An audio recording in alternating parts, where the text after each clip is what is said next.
Unidad de habitación de Le Corbusier. Charles Edouard Jeanneret Gris, nació en Suiza el 6 de octubre de 1887, y fue un arquitecto y teórico de la arquitectura, principalmente como urbanista, decorador de interiores, pintor, escultor y hombre de letras. Con 29 años se trasladó a París, donde se le conoció como Le Corbusier, variación humorística de uno de sus apellidos, Le Corbusier. Fue en la escuela Chaux de Fonds, en el año 1900, donde se introdujo en el mundo de la pintura y arquitectura, siendo en 1905 cuando diseña su primer edificio, la Villa Fayette. Empezó a trabajar como arquitecto en el estudio de Auguste Perret, y más tarde se trasladó a Alemania, donde coincidió con arquitectos como Mies van der Rohe y Walter Gropius. Como visionario, Le Corbusier tuvo muy claro que, aparte de saber crear buenos edificios, era necesario saber explicarlos y transmitirlos al resto de los profesionales y estudiantes. Veía la posibilidad de cambiar el mundo a través de la arquitectura. El famoso dicho de Le Corbusier, arquitectura o revolución, vino de su creencia que la arquitectura eficiente e industrializada era el único modo de terminar con la revolución de clases. Fue un gran influyente para generaciones de arquitectos. Los años 20 es un período marcado por la posguerra, de la Primera Guerra Mundial, y a finales de década por la Gran Depresión del 29. Esto nos lleva a que la sociedad requiere una serie de necesidades económicas que el estado de posguerra conlleva. Una parte afecta directamente a la arquitectura, que no es tanto por toda la edificación destruida sino por el impedimento, debido a la crisis económica, de proyectar nuevas edificaciones. Además, el coste de construcción de las viviendas aumenta más rápidamente que el coste de la vida, debido, en parte, al encarecimiento de los materiales, de la mano de obra y de los solares, causado por la demanda de nuevos tipos de edificación, cada vez más perfeccionados. Se sucede un período de propuestas para legislaciones urbanísticas en diferentes países europeos, y en esta situación irrumpe el movimiento moderno. El coste de la construcción de viviendas aumenta más rápidamente que el coste de la vida, debido, en parte, al encarecimiento de los materiales, de la mano de obra y de los solares, causado por la demanda de nuevos tipos de edificación, cada vez más perfeccionados. Se sucede un período de propuestas para legislaciones urbanísticas en diferentes países europeos, y en esta situación irrumpe el movimiento moderno. El movimiento moderno irrumpe ante la situación establecida. Este lenguaje marca una ruptura radical con las formas compositivas tradicionales. Se caracteriza por sus plantas y secciones ortogonales, la ausencia de decoración en las fachadas, y los grandes ventanales horizontales divididos por perfiles de acero. Este movimiento moderno giraba en torno a un eje, el funcionalismo. Esto consta en que la forma va según sea una u otra la función del espacio. El movimiento moderno no actúa como otros estilos o corrientes arquitectónicas, ya que no ofrece soluciones pensadas a priori, sino indicaciones en cuanto a la metodología para la búsqueda de soluciones siempre distintas, consistiendo fundamentalmente en realizar valoraciones de grado. Fue impulsado por la obra arquitectónica de Walter Gropius, Bauhaus, iniciada en 1919. En este lenguaje cabe destacar arquitectos como fueron Peter Behrens, Mies van der Rohe y Le Corbusier. El racionalismo se da en el periodo de entreguerras, cuando se intenta la fusión de las necesidades prácticas con las exigencias artísticas y la economía. Adolf Loos es el pionero del rechazo de la ornamentación, a favor de la funcionalidad. Este realiza la división de espacios según tengan un fin social o privado. Una de las obras fundamentales de este arquitecto es la Casa Müller. Walter Gropius fue el que llevó el racionalismo a su mayor exponente. Usando el hormigón armado, lo que permitía los muros, cortinas y las esquinas acristaladas. Este, a través de la Bauhaus, expresa los principios racionalistas. Uno de estos principios es el funcionalismo. Cada espacio estaba dedicado para una actividad. La ortogonalidad y el uso de volúmenes geométricos. Generalmente el racionalismo se basa en estos principios. Inclinación y gusto por el uso de las formas geométricas simples y con criterios ortogonales. Empleo del color y del detalle constructivo en lugar de la decoración sobrepuesta y gratuita. Predominio de los colores rojo, azul, amarillo. Más los acromáticos negro, gris y blanco. Preponderancia de los conceptos de estructura y función. Concepción dinámica del espacio arquitectónico. El uso de materiales de nuevo tipo como el acero, el hormigón y el vidrio. Existe un gran interés en el urbanismo, debido a que los racionalistas buscan ubicar a la gente a los nuevos estándares de vida, proponiendo nuevas fórmulas como la ciudad jardín o la ciudad industrial. Le Corbusier renegó de la arquitectura tradicional ya que no le complacía la necesidad de la época. Había por ello que adecuar la arquitectura a la civilización surgida de la revolución industrial. Afirmó que la casa era una máquina de vivir, por lo que la arquitectura debería cambiar y surgir una nueva. Para esta nueva arquitectura ideó una serie de puntos los cuales regirán las características de esta arquitectura. Estos puntos son conocidos como los 5 principios de Le Corbusier. Estos son: edificio levantado sobre pilotis. Elimina los clásicos muros dejando un espacio libre debajo de la edificación, quedando esta elevada. Fachada libre. Consigue mediante alejar la fachada de los elementos portantes, creando así una fachada voladiza. Planta libre. Se elimina esa función de que los muros tienen que ser portantes, dando más flexibilidad a la planta en función de la necesidad. Fachada transitable, jardines. Se ideó esto como a un problema de aislamiento de la cubierta de hormigón y además así se recupera el terreno verde que se elimina al iniciar la edificación. Ventanas alargadas horizontalmente.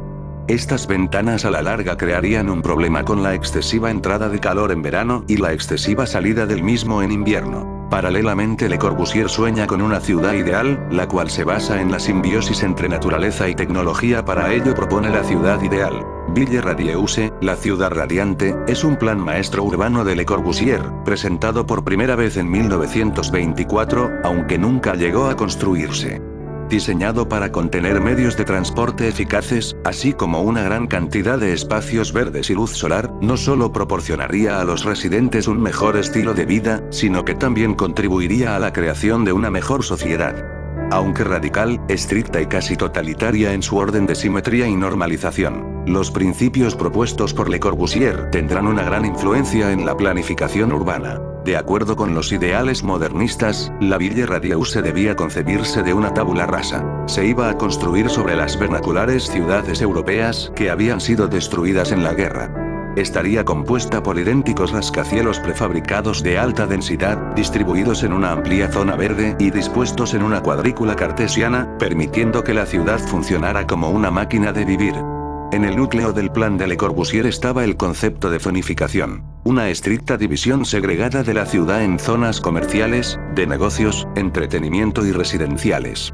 El distrito de negocios se encuentra en el centro y contiene monolíticos mega rascacielos, cada uno alcanzando una altura de 200 metros y acomodando entre 500.000 y 800.000 personas. Situado en el centro de este barrio cívico se encuentra la principal plataforma de transporte, de la cual un extenso sistema subterráneo de trenes transportaría a los ciudadanos hasta los barrios residenciales a las afueras. Los distritos de vivienda están formados por construcciones de viviendas prefabricadas, conocidos como unités. Una sola unité podía acomodar a 2.700 habitantes. Funcionan como un pueblo vertical. Servicios de comida y lavandería estarían en la planta baja, una guardería y una piscina en la azotea.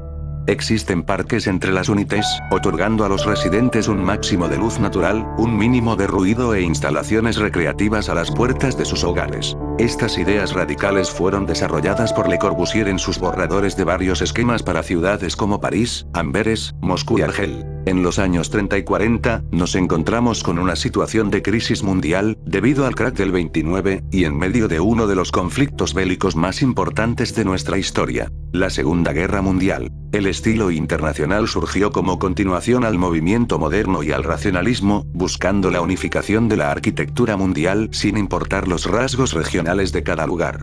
Los arquitectos que se iniciaron en este movimiento más tarde buscaron otras corrientes no tan rígidas como esta. Los principios de esta arquitectura era pensar el edificio desde el punto de vista urbanístico, el uso de líneas rectas y formas geométricas simples como el cubo, el rectángulo o el cilindro.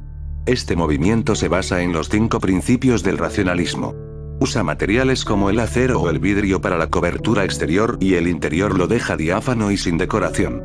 Arquitectos que se inician en este movimiento como Mies van der Rohe, Le Corbusier o Frank Lloyd Wright se basan en el menos es más de Sullivan. Las obras más representativas de este estilo es el edificio Seagram, o la casa Farnsworth. En los años 30 y 40, nos encontramos con una situación de crisis mundial, debido al crack del 29, y en medio de uno de los conflictos bélicos más importantes de nuestra historia, la Segunda Guerra Mundial. La arquitectura de esta época estará muy influenciada por la época entre guerras y más tarde el estallido de una nueva la detendrá. El racionalismo llega a su apogeo dejando grandes obras como el pabellón alemán de Mies van der Rohe, Construido como pabellón nacional de Alemania con motivo de la Exposición Universal de Barcelona de 1929, el edificio fue desmontado después de la exposición, en 1930 y reconstruido en el mismo lugar en 1981 por iniciativa del Ayuntamiento de Barcelona.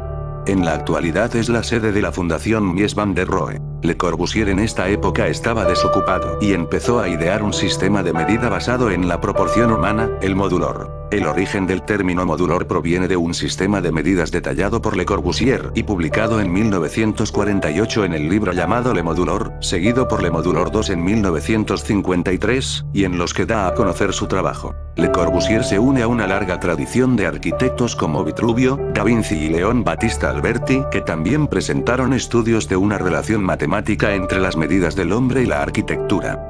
Una búsqueda antropométrica de un sistema de medidas, en que cada magnitud se relaciona con la anterior, con la finalidad de ser utilizada como medida base en todos y cada uno de los elementos de la obra arquitectónica. En el modulor detallado por Le Corbusier el sistema parte desde la medida del hombre con la mano levantada, 226 centímetros, y de su mitad, la altura del ombligo, 113 centímetros. Desde esta primera dimensión y sumando y restando sucesivamente de igual manera la sección áurea, se obtiene la llamada serie azul, y de la segunda del mismo modo la roja. Siendo cada una sucesión de Fibonacci y permitiendo miles de combinaciones armónicas. Se alcanza así la dimensión de un mueble, un edificio o una ciudad. La inspiración de Le Corbusier nace fecundada por los tratados de la antigüedad, tanto arquitectónicos como matemáticos, que relacionan las medidas de las obras arquitectónicas con las medidas del cuerpo humano. El modulor está formado por los principios de la sección áurea replanteada en la propia e inmutable definición de expresión fundamental de un universo unitario, proporción basilar, que resuena en las cosas más pequeñas y en las más grandes, que armoniza cada cosa con el todo. El modulor es por tanto una gama de dimensiones armónicas a la escala humana, aplicable universalmente a la arquitectura y a la mecánica, representa un sistema en el que se pretenden conciliar los deseos de orden y proporción típicos del Renacimiento, basados en trazados reguladores geométricos y en series matemáticas, con la nueva cultura moderna de la construcción industrializada. Le Corbusier quería superar la dislocación producida por el abstracto sistema métrico decimal, recuperando antropomorfismo de los sistemas de medidas tradicionales. La unidad de habitación construida entre 1948 y 1952 está situada en el Boulevard Michelet en Marsella. Se proyectó como un bloque autosuficiente. Este se emplazó a las afueras de Marsella, a 3 kilómetros del centro, ya que era un proyecto experimental. Esta obra se considera la primera plenamente de posguerra. Le Corbusier busca mediante la creación de este edificio aplicar su ideal de ciudad a la vez que busca la forma de hacer un edificio funcional. El conjunto se encuentra sobre un único bloque de hormigón levantado sobre pilotis, lo que permite liberar todo el suelo para jardines y espacios de ocio. Es una enorme construcción de 140 metros de largo por 24 metros de ancho y 56 de alto, que puede albergar en su interior 1.600 personas y que preveía un funcionamiento interno de más de 26 servicios independientes. Contiene 248 apartamentos repartidos en pasillos o calles en el aire, los cuales se encuentran cada 3 plantas, y contienen cada uno 58 dúplex. Algunos apartamentos ocupan la planta del corredor y la inferior, otros la del corredor y la superior. La estructura está compuesta de hormigón armado, comunicando el exterior y el interior, con acceso a los espacios verticales. Los acabados son en concreto y vidrio, sin decoraciones, tanto en exteriores como en interiores. Su fachada es prefabricada protegida con marquesinas. Le Corbusier previó el funcionamiento de más de 26 servicios internos. Centro comercial de 2 plantas en los 135 metros del edificio salón de actos. Hotel, lavandería, restaurante, azotea. La azotea es transitable y cuenta con numerosos espacios para el uso y disfrute del residente. Pista de atletismo de 300 metros, gimnasio cubierto. Un club social, enfermería, guardería, espacio social, espacios de reuniones, auditorio al aire libre, pequeña piscina. Ya en los años 50 la recuperación económica era evidente, pero la posguerra y el comienzo de otro conflicto, la Guerra Fría, no ayudaba a la mejoría. La unidad de habitación de Le Corbusier inspiró el brutalismo. El brutalismo es un estilo arquitectónico que surgió del movimiento moderno y que tuvo su auge entre las décadas de 1950 y 1970. El término tiene su origen en el término francés béton brut u hormigón crudo, un término usado por Le Corbusier para describir su elección de los materiales. Este lenguaje arquitectónico, llevado a su máximo exponente por Alison y Peter Smithson, se caracteriza por la geometría angular repetitiva, y a menudo por la permanencia de las texturas de los moldes de madera que se emplearon para dar forma al material, que normalmente es hormigón. Alison y Peter Smithson fueron dos arquitectos y urbanistas ingleses, considerados cofundadores del brutalismo y estructuralismo. La importancia de esta pareja de arquitectos estriba más en su trabajo teórico sobre la arquitectura y el urbanismo que en la construcción de edificios, pero entre sus proyectos destacan el Golden Lane Housing, Londres, 1952, y la urbanización Robin Hood Gardens, Londres, 1966-1972. Ya en los años 50 la recuperación económica era evidente, pero la posguerra y el comienzo de otro conflicto, la Guerra Fría, no ayudaba a la mejoría. En lo que respecta a Le Corbusier, ya ve su unidad de habitación acabada. Este sigue proyectando numerosas viviendas basándose en sus principios, pero nunca abandonó la idea de la Unité, creando numerosas variantes. Las otras unidades de habitación que existen son: en Brie y en Foret, Meurthe et Moselle, Le Corbusier construye otra unidad habitacional, comprendida dentro del proyecto del arquitecto Georges Henri Pingusson, que a la vez lleva adelante 100 viviendas y una escuela cercana a la unidad. Todos estos proyectos surgieron ante la necesidad de ofrecer vivienda a una población en constante aumento en una zona de extracción de minerales, carbón y hierro con su consecuente industrialización. En el año de 1956, se organizó la Exposición Internacional de Construcción Interbau a la que Le Corbusier fue invitado para proyectar y construir un conjunto de viviendas residenciales. La ubicación de la exposición sería el barrio de Ansbach-Viertel al este de la ciudad de Berlín, sin embargo, se consideró que el proyecto contaba con más extensión, por lo que se trasladó a Charlottenburg. Esta sería la segunda ocasión en la que fue invitado a participar en un proyecto en Alemania, representando la oportunidad para construir una unité de habitación como parte de la exhibición de sus ideas para vivir. La exposición sería inaugurada en 1957 con la intención de mostrar la modernización de Alemania y reconstrucción después de la Guerra Fría, ya que esta ocasión abriría las puertas a la experimentación en la construcción y la bienvenida de nuevas técnicas. 53 arquitectos de renombre participarán en el proceso, algunos de ellos fueron Walter Gropius, Alvar Aalto, Oscar Niemeyer, Hans Scharoun y Will Severs. Tras 4 años desde la construcción de la Unité de Habitation Marsella, se realizó la construcción de la nueva Unité ubicada en la ciudad de Nantes-Retz, en el año de 1953. El organismo que se encargó de gestionar el proyecto fue una comisión de vivienda social llamada la Casa Familiar, dirigida en ese entonces por Gabriel Chereau. El organismo, que venía trabajando desde el año 1911 en temas sociales, tenía ideas revolucionarias con respecto a la vivienda y pretendía en los años 50 rejuvenecer su imagen mediante nuevos conceptos de diseño experimental. Chereau, que tenía dominio de teorías urbanas y había escrito un libro urbano titulado Destino de Nantes, decidió contactar a Le Corbusier para realizar el nuevo proyecto en 1950. Al igual que en Marsella, Le Corbusier pudo avalar el proyecto en todos los ámbitos referentes a los reglamentos de proyecto y construcción, gracias a la colaboración del ministro de Reconstrucción en Francia, Eugène Claudis. Una vez reunidos todos estos elementos, se dio pie para seguir con el ambicioso proyecto. Finalmente, en 1949, se encontró con una autoridad estatal que le dio la luz verde: la capital india de Punjab. En Chandigarh, la primera ciudad planificada de la India libre, Le Corbusier aplicó su estricto sistema de zonificación y diseñó el complejo central del Capitolio, que consiste en el Tribunal Supremo, la Asamblea Legislativa y la Secretaría. El plan, concebido para una ciudad de 500.000 habitantes, se basa en una grilla rectangular adaptada a las condiciones del terreno. La unidad básica era el sector, concebido como autosuficiente e introvertido, subdividido en unidades vecinales de alrededor de 150 familias. Estos sectores estaban unidos por una trama de calles denominada las 7 VS.